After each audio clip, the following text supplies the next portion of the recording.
everybody hear me? Yes. Can I just say before I start, David Bowie was a hero of mine. He was one of my first teenage idols, so I just want to say before I begin, rest in peace, Bowie. Your music, God, I'm crying. Your music will live on forever. And I also just want to say how wonderful it is to be with you all today. The only thing that I wish is that the circumstances of why we are all here as compassionate, caring people was different. However, social media has been the awakening of many, including myself, lifting the lid on countless animal welfare issues with many breakthroughs. Because of people power, people like yourselves here today. I believe we're at a tipping point with Taiji, and I truly feel it won't be long before we are joined together to celebrate the end of the dolphin drives that take place there. Huge respect also, before I begin, to the backbone of these wonderful protests. You know, I want to applaud them myself. London Against the Dolphin Massacre, the guys they work so hard for these events, and I know how really hard they work. I think we should give them a bloody good round of applause.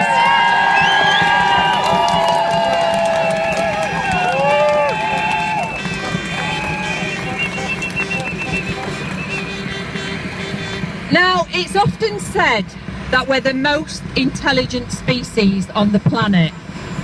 Ironically, though, we have christened ourselves with this particular crown. And I think if other living beings we share the world with could speak in our tongue, I really do doubt they would agree. And who could blame them either?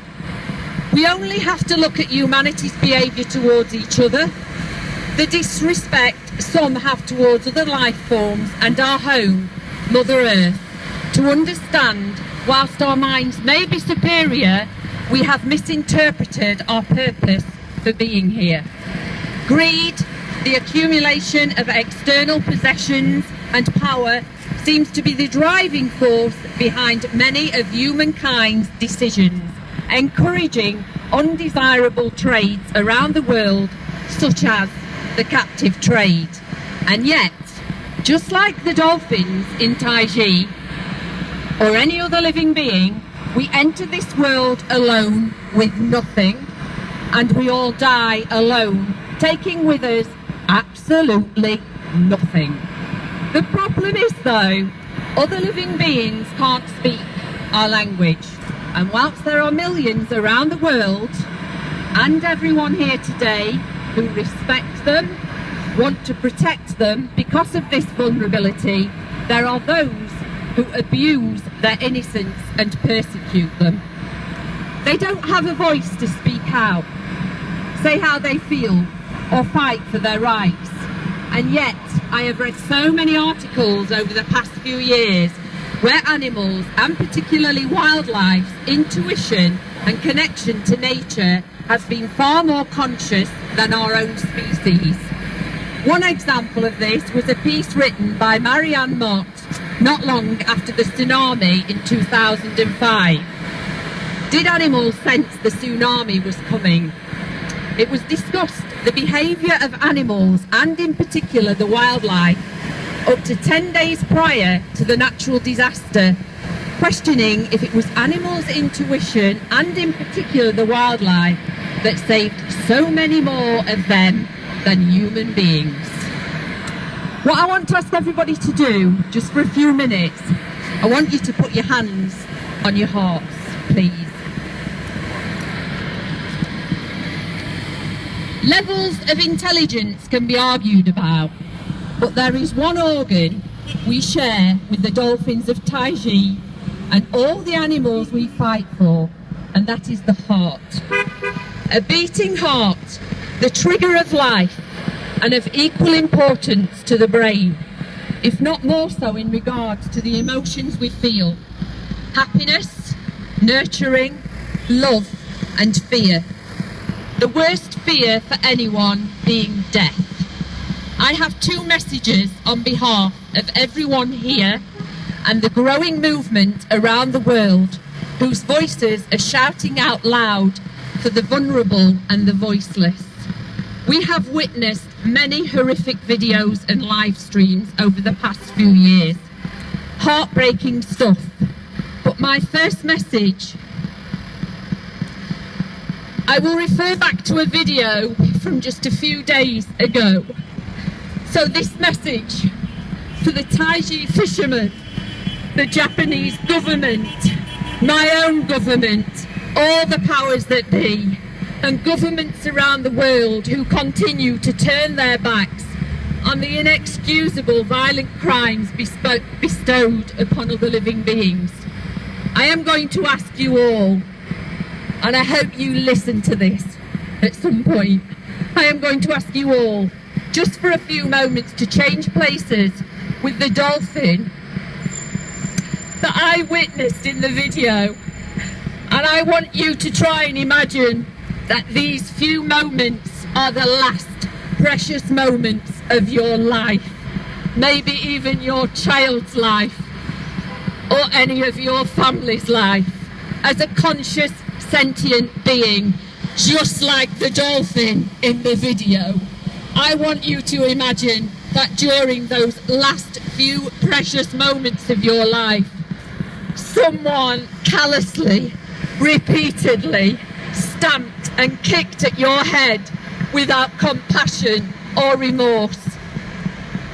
Someone who obviously deemed your life to be worthless and was clearly making you realise this right until the bitter end. Now, please try to excuse to us why these evil crimes against nature are still being allowed to continue. My second message is in a poem I wrote just a few months ago called Conscience, and I'm going to ask everybody, I want you to join hands to show the world solidarity and unity in what we're doing here.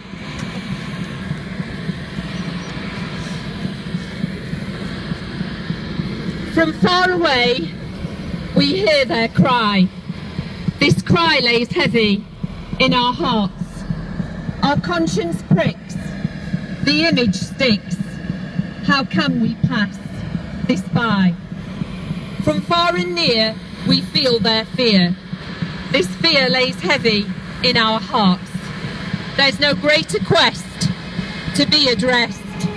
There is nothing more severe.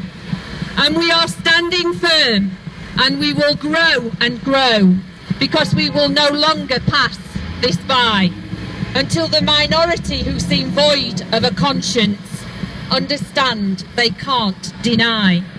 Their actions shame, but we will not blame, because we'll unite to put things right. Until the minority who seem void of a conscience join us to end our fight.